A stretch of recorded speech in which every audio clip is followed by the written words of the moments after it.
Hi guys! Ayun nga, may nag-inquire na naman sa atin ng 100K. And nag-for the go na siya kasi nag-send na po siya sa atin ng requirement. And ang ginawa po naming process ay via Bills process.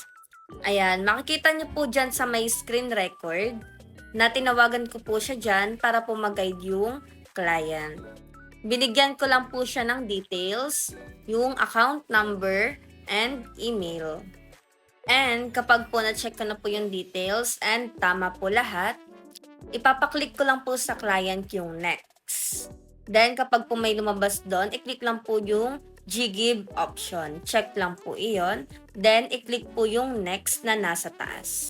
Then after po noon, may lalabas po doon na kung ilang months mo pwede bayaran yung ilo-loan mo kay Ggives.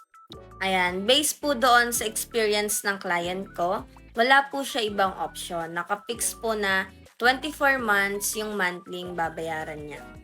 And dyan po sa may record, in-inform ko po si client na ayan po yung monthly babayaran niya, yung 6,000 plus. And kung agree na siya, click lang yung box, then pay with Ggives. And after po noon, i-wait na lang po namin na lumabas yung resibo. And ganun lang po siya kasimple.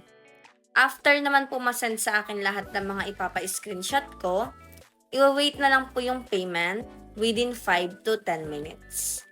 Ayan, kaya shout out po kay sir na nagtiwala po sa akin. Thank you so much po sir sa uulitin. Thanks and happy trading!